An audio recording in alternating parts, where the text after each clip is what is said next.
Hey yo, and welcome to How Would You Build? A little series in which I take your favorite characters from fiction, fantasy, and all forms of media and attempt to build them in Dungeons & Dragons 5th edition. In this series, we'll be using all source books from Wizards of the Coast except the 2024 revision of the Player's Handbook. If you have any suggestions for characters, make sure to drop them in the comments, join the Discord to post an official request on the DnD channel, or ask me directly on my coffee. Additionally, the full character build written down with backstory suggestions will be available there for members. In this episode, we will be building the 8-handled sword, Divergent Scylla, Divine General Mahoraga. This build will contain light spoilers for the show of Jujutsu Kaisen, so if you haven't watched it, I really recommend that you go through it, especially if you plan to go through the manga, as there will be some spoilers for that as well. But if you don't care about spoilers, then we will try our best to build this extremely durable, mighty character as close as possible to the anime. This means that we want a character with the ability to adapt defensively, offensively, and to diverse general situations and be able to counter them effectively. We also want a character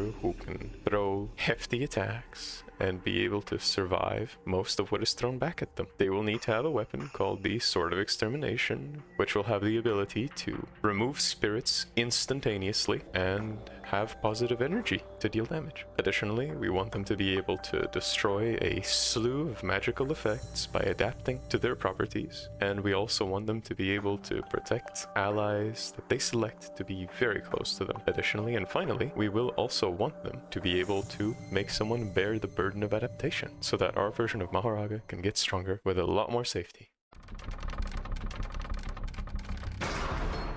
Now we begin with ability scores. For this, we will use the standard array. First off, we will put a 15 into strength. While Mahoraga is able to tank insane levels of punishment, we will adapt this ability with magic. This choice of strength comes from the overwhelming displays of physical might and Mahoraga's ability to grapple, shove, and swat away opponents with nothing but sheer strength. On top of this, Mahoraga looks positively ripped, so that is definitely bonus points. Next is Charisma. Mahoraga is an incredibly intimidating figure for both the audience and the characters, no matter how powerful, as they all react to Mahoraga's summon with a mix of fear, awe, and respect. Next, we put a 13 into Constitution to reflect how Mahoraga still survives through devastating damage and also gives our foes a chance to actually defeat our version of Mahoraga by one-shotting them. Next, we have Dexterity. Mahoraga is quick, nimble, but does not rely on dodging very much, so this will be a simple, small boost. Getting the large barrier tattoo lets us fit Mahoraga's flavor of seemingly having no armor, so make sure that you ask your DM to give you a little gold accessory put on your chest as the tattoo. Finally, we dump Wisdom and Intelligence, since Mahoraga doesn't necessarily speak or show enhanced senses, since most fights are straight, direct, one-on-one, or maybe three-on-one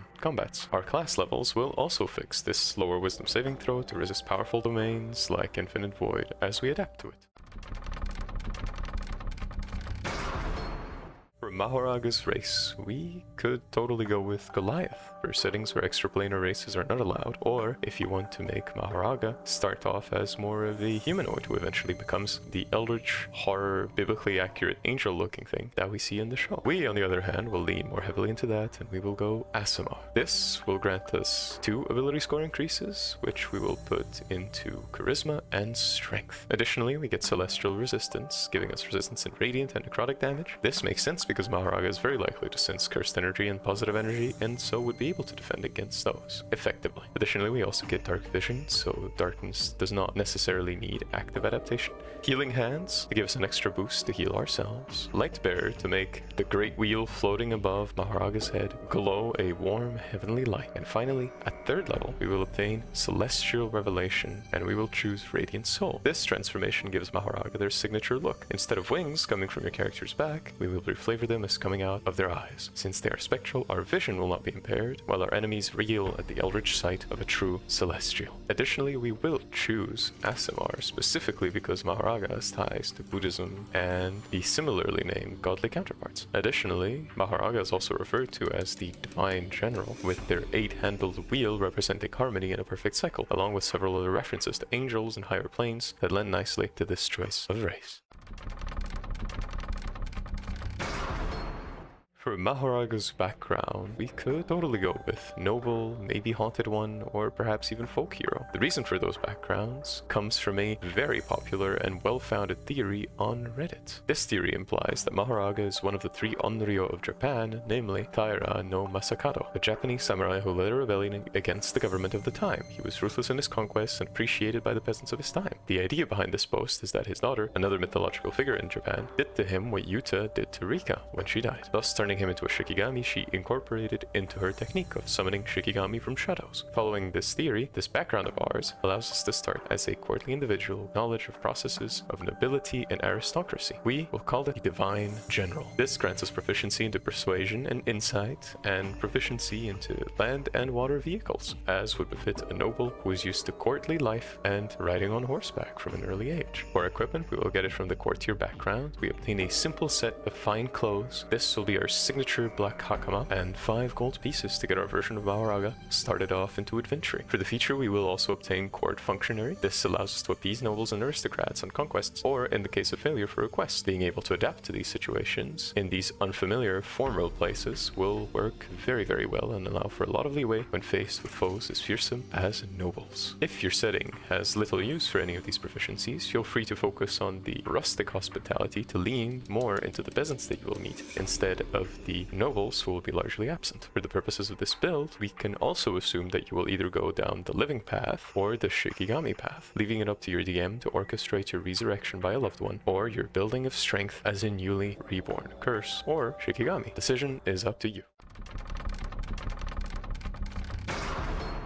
Now we begin with Mahoraga's levels. For level 1, we will start with Paladin. This grants us proficiency in simple and martial weapons along with light, medium, and heavy armor and shields. Our saving throw proficiencies will be Wisdom and Charisma, and our skills of choice will be Athletics and Intimidation, as Mahoraga shows great proficiency in being able to throw his opponents around, and also commands great respect in the face of essentially any foe. For the equipment, we will first obtain a longsword. This will be our starting version of the Sword of Extermination. Make sure you ask your DM to include ways to strengthen this weapon instead of giving you magic items. Alternatively, you could always reflavor magical weapons as becoming the same sword when your version of Mahoraga attunes to them. Additionally, we get a shield, which we can sell off or make good use of if you need to survive level 1 in a grueling setting. Next up, we obtain 5 javelins, which will be a good ranged weapon to sling at faraway foes until we get our flight. If you're starting off at level 3, it's also alright to sell these. We then take explorers back to be able to roam through our conquests as a samurai and later survive extended stays in the mortal realm. Finally, we obtain chainmail and a holy symbol. The chainmail will be our armor until we can obtain either a medium or large barrier tattoos, preferably the large one, from a quest through purchase or being reborn as a Shikigami. Our holy symbol is the 8-handled wheel, representing a perfect cycle and harmony. For our version of Mahoraga, these represent ideals that its original life embodied, now manifested in Shikigami form. For our first paladin feature, we obtain Divine Sense. This lets Mahoraga perceive what kind of enemy it's dealing with. Adaptation relies first on experiencing or perception, after all. Our second feature will be Lay on Hands. Normally, Lay on Hands is incredibly useful when it comes to healing downed allies. This time, though, we are encouraged to use it after surviving an attack or spell from our opponent. Heal with your progressively growing pool of hit points, and adapt. For our second level, we will go Paladin 2. This grants us our Divine Smite. After we hit our opponent, we can decide if they get blasted with positive energy, radiant damage in D&D, or if they simply get bonked. If we manage to land a critical hit, all these dice double, resulting in upwards of 10d8 radiant damage. For our fighting style, we could totally take defense, or maybe even unarmed fighting if it was normally allowed for the Paladin. If your DM allows it though, go that direction. We instead will go into dueling to make our Sword of Extermination deal more damage. This allows Mahoraga to hit very hard. Eventually, ask your DM to include your weapon into an arm blade. This will not necessarily give you mechanical abilities, but will fit the flavor perfectly. Mahoraga does also fight one opponent at a time, fitting the name of this ability very well. For spellcasting, we obtain our first 2 slots of first level, and we will prepare the following paladin spells: Heroism, Shield of Faith, Thunderous Smite, and Wrathful Smite. Heroism serves against enemies who use fear and have a little bit of damage. The temporary hit points will be flavored as Mahoraga tanking the hit, but the damage seemingly healing itself. Before using a spell for the first time in combat, describe how the wheel turns once when damage is inflicted on you or into an ally that you are helping. This kind of reflavor works for every time you use the spell appropriate for a specific enemy or damage type. Shield of Faith, on the other hand, is used when when enemies rely on attack rolls, Mahoraga is prepared and now swipes away the blows with its Sword of Extermination. Thunderous Smite will be for enemies with weak physical stats that we can push away and lay prone, and Wrathful Smite is better served at exploiting the mental weaknesses of strong foes. Mahoraga's weapon does change properties across his fight with Sukuna, and the Smite spells allow us to do just that. For level 3, we obtain Celestial Revelation, Radiant Soul. We finally get our wings. For most of the day they will be decorative, but eventually they will animate with flight over the course of a fight. This allows for adaptation to flying enemies at these lower levels, as well as improved positive energy damage on our Sword of Extermination. It will have an instant kill effect on spirits eventually, I promise. Additionally, at this level we get Divine Health. Unlike our real-life counterpart, disease is a problem of mortals. Shikigami would very much ignore these mortal pathogens and their effects. And lastly, and most importantly, we get our Oath of Conquest. Mahoraga shows no mercy and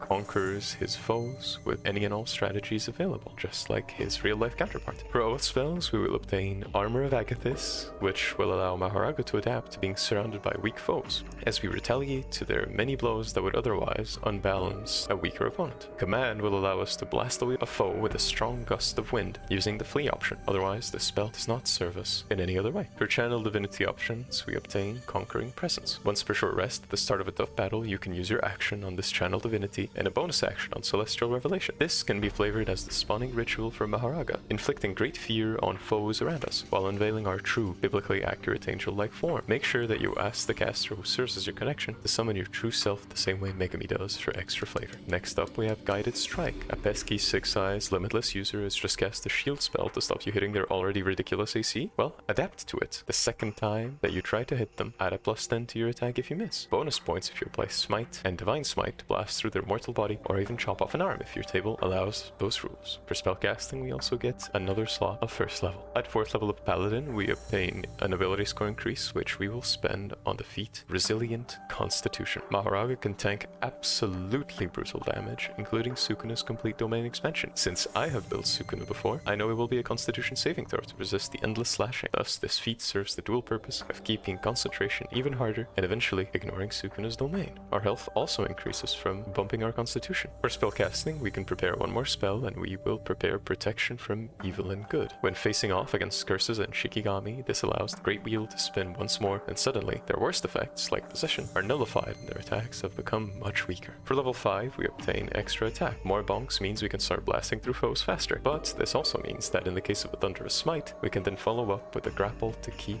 our foes on the ground. For Oath spells at this level, we obtain Hold Person to grip our targets with fear so primal and so deeply set in their mortality that an unavoidable freeze response triggers. All that is left to do is finish them with a crit. Additionally, we also obtain Spiritual Weapon. If possible, make sure that you flavor this as another attack of your Sword of Extermination, essentially making 3 attacks per turn to devastating consequences to our foes. Importantly though, this spell does not require concentration, so we will flavor it as Mahoraga becoming enraged by a tenacious foe like Sukuna and swarming them with attacks. At this level, we also obtain 2nd level spell slots, and we will remove Protection from Evil and Good if it's not very useful for your setting, and we will prepare Branding Smite along with our Oath spells. This particular smite allows us to nullify invisible foes and their one advantage by coating them in trace amounts of positive energy to allow them to be effectively tracked with a faint glow they emit. At 6th level, we obtain our final level of Paladin to get the Aura of Protection. Mahoraga's adaptation is becoming more and more of a problem for our foes. This allows us to add our charisma to all of our saving throws and to the saving throws of our close allies, effectively shielding them when they're close, as Mahoraga did to Sukuna. Resisting most of the damage of a spell or saving throw represents the first adaptation to that ability. Flavor this as Mahoraga seemingly taking the damage, only to have the wheel spin and heal half of it. Later down the line, we will be able to nullify all, if not most, of the damage that we are dealt. Additionally, at this level, we prepare another Paladin spell. This spell will be Warding Bonds. Someone else can now bear the burden of adaptation, and this spell has us select someone to take half the damage that we take. This incentivizes us to protect them as we take damage from our bond as well, so you could form this bond with a willing NPC or a particularly kind player, but please, above all, make sure that you clarify how the spell works to avoid another player having a rough time or an NPC perishing. At level 7, we obtain a level of a class that I am sure none of you would expect. We will take Bard. Now I know, this sounds strange for a massive chunk of a Shikigami like Mahoraga, but these levels are crucial for its adaptation ability. We obtain additional ways to boost our allies' survivability, reduce our foes' effectiveness with our inspiration dice, and we get a very important spell 1 level earlier than we would have had we gone full paladin all the way. Jack of all trades, our 2nd level bard feature, also makes our dispel magic and counterspell attempts significantly more likely to succeed. So let's continue. For multi-class skills, we obtain perception, a very useful skill in any adventuring party, and for the equipment, we will replace any instrument we would get with a component pouch for mechanical purposes. As a bard, the first feature that we get is bardic inspiration. This allows us to bolster our allies with our sheer intimidating presence while intimidating our foes. At this first level of bard, we obtain another slot for our multi-class spell slots, and we prepared the following cantrips: Vicious Mockery and Blade Ward. We will reflavor Vicious Mockery for those times when Mahoraga taunts their opponent with an unnerving smile. Blade Ward will allow us to tank physical attacks as well, in case we need to hold off foes for one of our spellcasters to cast an important spell, and in the case of our foes having advantage to their attacks. For first level spells, we will get Comprehend Languages, Detect Magic, Silvery Barbs, and Thunderwave. Comprehend Languages and Detect Magic are auxiliary adaptations, which let our version of Mahoraga see and interact with elements of the environment it would normally be able to see. Silvery Barbs is another way to adapt. If our foe gets a critical hit on us or our ally who is bearing the burden of adaptation, we can force a reroll. Then we give ourselves or our burdened ally advantage for a deadly counterattack. Our foes succeeding against one of our saving throws also implies the same logic for this spell. Thunderwave will be simply inhaling a bunch of air and releasing a booming blast to push back a group of hostiles. At 8th level, we get a 2nd level of Bard. This allows us to obtain Jack of all trades. Adding half our proficiency bonus to checks that don't already include that bonus is massive. This means that the checks we do not have proficiency on will gain a bonus, as Mahoraga is overall adapted to all situations. Secondly, it also means we get to add this bonus to ability checks like Initiative, Dispel Magic, Counterspell, and all the Constitution checks we have to make to ignore rigorous conditions such as not eating, drinking, sleeping, marching, holding our breath, or downing alcohol. This ability is another important step to making Mahoraga able to adapt to all situations unconsciously. At this level, we also obtain Song of Rest. This allows us to bestow a little extra health on everyone, resting with you and yourself as well. This can be flavored as a very minor boon of adaptation with your version of Mahoraga's party, or perhaps the Great Wheel's effects starting to affect your party in minor ways as well. Magical Inspiration will constitute a small boost to spellcasters who benefit from our bardic inspiration as well, and at this level we temporarily obtain the spell Identify, as well as some slots of 3rd level. Identify will be simply flavored as our party benefiting from Mahoraga's ability to intake information and adapt to it by learning the specifics of strange or otherwise unknown magic items. At level 9, we obtain our 3rd level of Bard. This grants us Expertise, which we will select the skills of Athletics and Perception for. Chances are you already have met with sneaky foes and stronger opponents, and with these auxiliary adaptations, we can ensure that sneaking is harder and stronger foes fall when they need to. For our Bard subclass, we will obtain the College of Lore. This subclass grants us bonus proficiencies in Acrobatics, Deception, and Survival, along with the ability Cutting Words. We can use our inspiration for its main purpose, making our foes struggle to damage Mahoraga properly. If reducing a hit would prevent damage, the wheel turns and Mahoraga seemingly takes the hit, but the damage is quickly recovered. The same logic applies to damage and enemies trying to resist being shoved and grappled. Your adaptation grows even more. Just like a late throw in rock, paper, scissors, after all, you can decide on this reaction, and some others after the enemy decides to roll. For spells, we obtain Aid and Enhance ability. This Bard subclass grants us a great many ways to adapt to our opponents, and Aid grants us additional damage tolerance, while Enhance ability grants us the ability to power through specific skill checks if we decide we are tired of failing one or two of them. This buff can also apply to the bearer of the burden of adaptation as well. At level 10, we obtain our 4th level of Bard, and this will grant us an ability score increase. This time, we will increase our Charisma. This means that our saving throws all gain +4, we gain an extra inspiration die, another spell to prepare from the paladin list, and our saving throws become harder to resist. For the paladin spell, we obtain protection from evil and good, as roughly around this level, extraplanar enemies become more and more common. As for Bard spells, we obtain the cantrip True Strike to have the ability to really, positively, absolutely hit when shoving is not an option and the enemy really needs some damage done. Identify will also be a temporary spell that we obtain, as as we slowly approach 3rd level Bard spells. For level 11, we obtain our 5th level of Bard. This will turn our Bardic Inspiration die into a D8 and will give us the ability Font of Inspiration. We can now recover said Bardic Inspiration on a short rest, meaning we can be much less conservative with them as we adapt to stronger opponents. For our spell casting, we get 2 additional slots of 4th level, and at this point we obtain 3rd level Bard spells. We remove Identify, and we obtain the Spell Magic and Intellect Fortress. The Spell Magic represents a true adaptation to a spell. Usually Mahoraga will be damaged a little by it, since our saving throws are massive. Then the wheel turns a second time, and we simply strike it with our Sword of Extermination to dispel the effect. At the moment, we have to make a spell check using our Charisma modifier, but we also get to add half of our proficiency bonus thanks to Jack of all Trades, meaning we make this check at a +6 already. Intellect Fortress is reserved for opponents that might try to mess with our senses. Simply casting it grants us protection against those spells as we relentlessly pursue them. Not to mention, we also gain resistance to psychic damage as a cozy bonus. At level 12, we obtain our 6th level of Bard. At this point, we obtain Counter Charm. This feature will not be very useful, but could have a use if we find ourselves against foes who use Charm or Frighten quite a lot. At this level as well, we get our next Bard subclass feature, which will be Additional Magical Secrets. This grants us the spell Counterspell, which along with the spell Magic lets Mahoraga gain another form of adaptation as a reaction. We will flavor this as seemingly being affected by a spell, but after an audible, echoing thump, the Great Wheel turns and we are entirely untouched. The second spell we obtain from our magical secrets is the Shield spell. As a reaction, we become immensely resistant to physical damage and to Sukuna's cleaves and dismantles. If you find yourself affected by a lot of elemental damage, make sure that you switch this spell over to Absorb Elements, as both have their own uses. At this level, we also obtain our first slot of 5th level and an additional slot of 4th level, and we begin preparing the 3rd level spell, Cliff of Warding. This lets us massively boost ourselves with a little extra preparation, as we can use this for most of our buffing spells. For flavor, we consider this to be Mahoraga preparing themselves to adapt to a new spell or situation the party has understood. At level 13, we obtain our 7th level of Bard. At this point, we get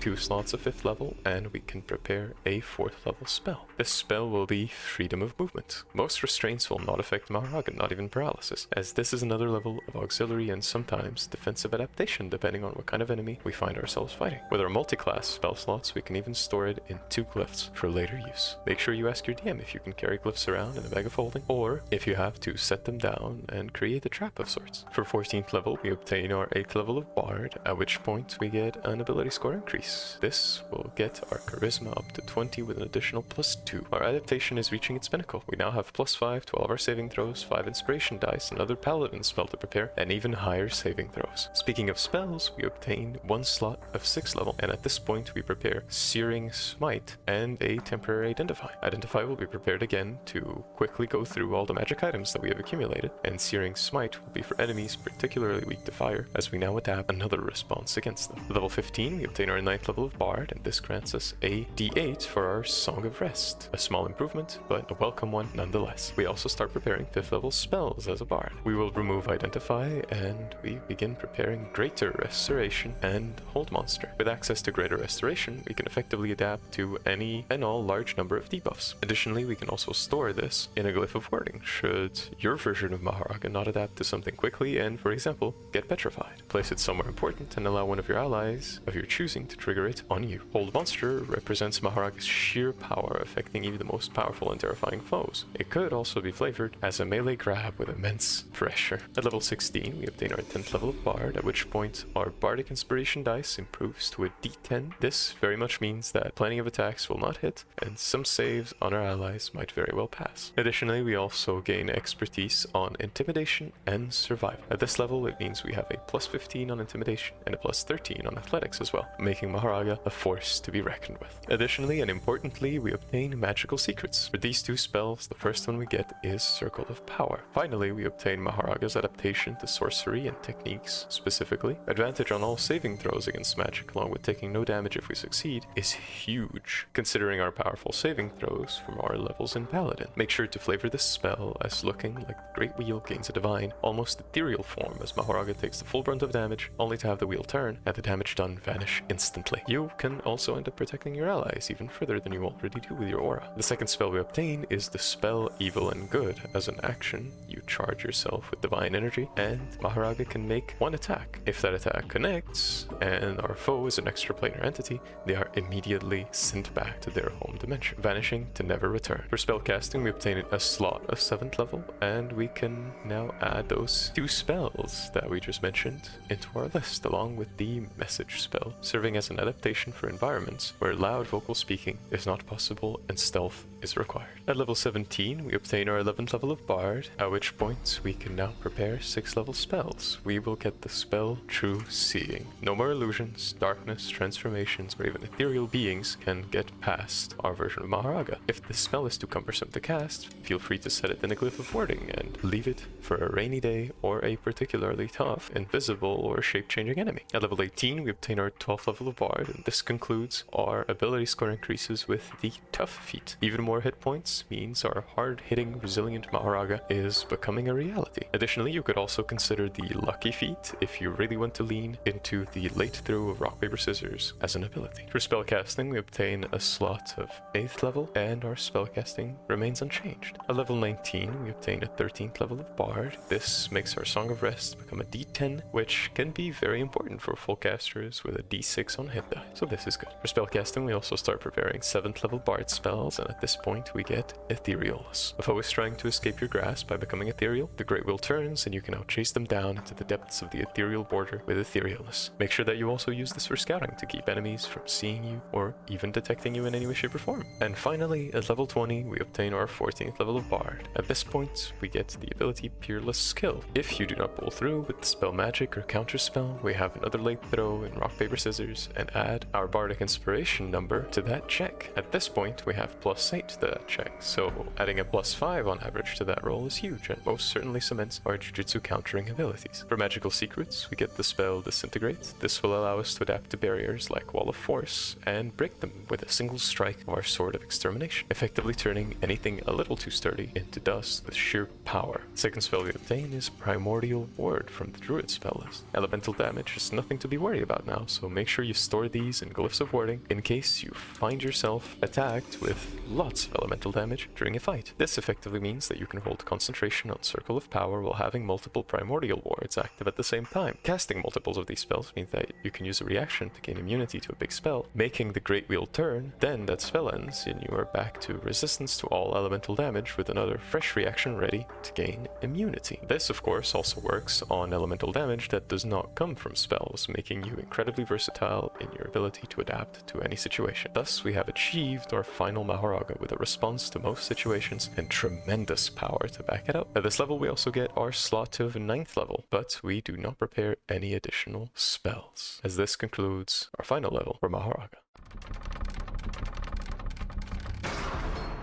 Now for the pros and cons. For pros, Mahoraga is a very resilient character with a huge pile of possible resistances and responses for most enemies. Additionally, Mahoraga is also a full caster with slots going up to 9th level, granting us many different options and increased versatility. Most importantly above all though, Mahoraga shuts down spellcasters extremely effectively, rendering it a very powerful response to Jujutsu sorcerers. For cons, Mahoraga is multiple ability score dependent. This means that we need strength, constitution, and charisma to function effectively. This also means that our saving throws could be a lot higher if we had better stats. Mahoraga is also somewhat complex to play, as we rely on preparation to be fully effective, while our mobility doesn't necessarily allow for misplacement on the battlefield. Lastly, and most importantly, Mahoraga depends on obtaining magic items to reach a complete flavor. Particularly, we need the large barrier tattoo and an arm blade to be able to match Mahoraga's appearance to a T. And that's it for this episode of How Would You Build, focusing on the 8-handled sword Divergence Scylla Divine General Mahoraga from Jujutsu Kaisen. I hope that you have all enjoyed and that you agree with me on some of these build decisions. If you have different opinions, or if you prefer to build Mahoraga with less spells and more martial prowess, as say for example a ranger or maybe even a barbarian, then you can certainly do that as well. Feel free to drop your suggestions down in the comments or the community posts. Maybe do a little subscribe scribble if you want to see more of this, because that is definitely the best way to tell me that you want to see more of these little silly builds. I also want to thank wholeheartedly Aiden and Farstol306 for being members on my coffee. I really hope that you two are enjoying the build PDFs, or are at least content with the support that you give me to pursue my little dream of being a D&D content creator. So a wholehearted thank you to you both, and to every one of you watching. I'm very, very thankful for your viewership, and I will be seeing you all very, very soon, be it here, on Discord, or maybe even on my coffee, for more of these lore-accurate D&D builds. Be well, bye-bye!